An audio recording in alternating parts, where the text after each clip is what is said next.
So, is it just me, or do y'all remember a cartoon show called Toot and Puddle?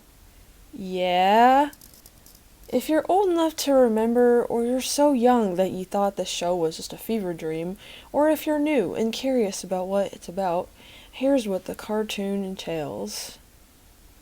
This 2D animated cartoon, based on the books of the same name by Holly Hobbie, produced by Mercury Filmworks and National Geographic Kids TV, used to air on Noggin, now called Nick Jr. The show follows the adventures of two pigs, Toot, an excitable fellow who loves to travel the world, and his introverted best friend Puddle, who, although appreciates traveling once in a while, prefers to stay home in Pocket Hollow. Of course, the theme of the show is undoubtedly about traveling. Toot, whether alone or with the company of his best friend, has been everywhere, from Belize, Belgium, the Netherlands, the Galapagos, Republic of Congo, France, China, India, Italy, Tibet, and so much more. As an adult, I can't help but wonder, how did these two unemployed pigs come up with the funds to go all these places? Eh, that's besides the point. Anyway, there was just something so uniquely charming and wholesome about the show. Why? Because not a lot of cartoons targeted for a preschool audience put so much emphasis on world geography and diversity. Everything from languages to landmarks, events, customs. I truly believe that this show is the sole reason why I'm so in love with world cultures in the first place as an adult. After all, the more places you go, the more things you know. it's such a shame that Toot and Puddle had such a short life to begin with, airing only one season with 26 episodes containing two segments each, from 2008 to 2009.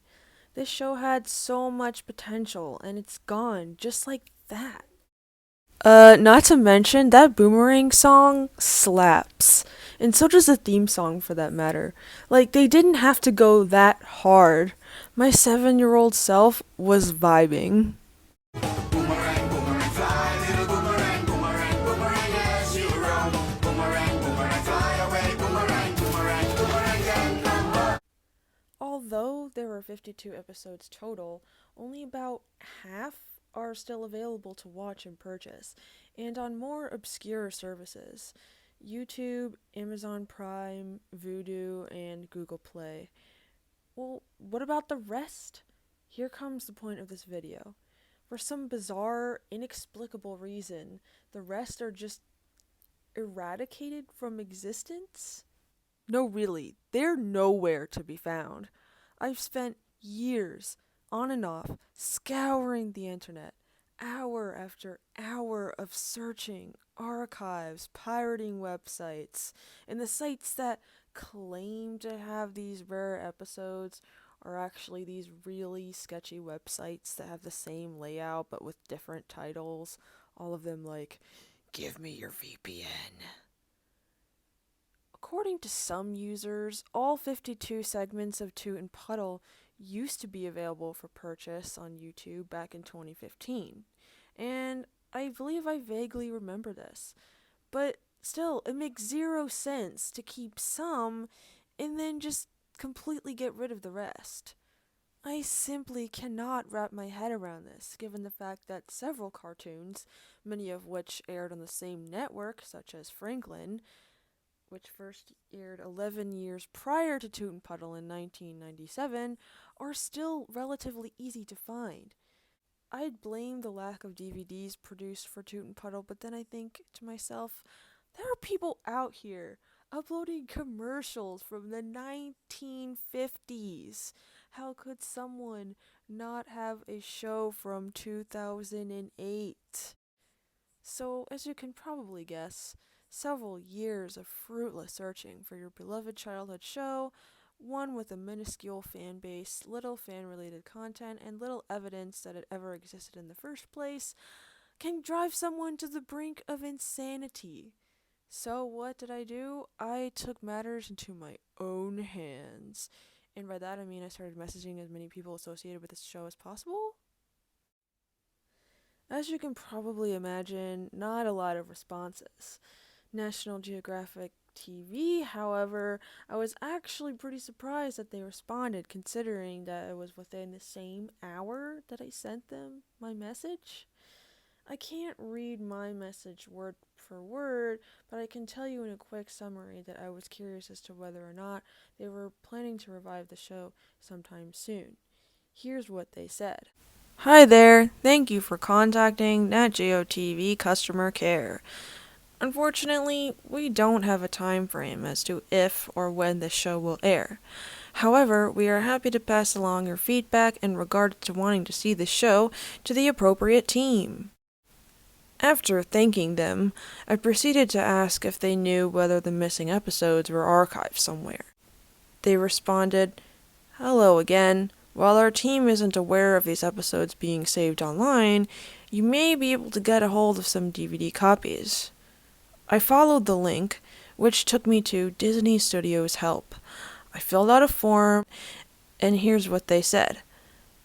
"Hello, thank you for taking the time to contact us regarding Toot and Puddle. We appreciate your interest in Walt Disney Studios Home Entertainment.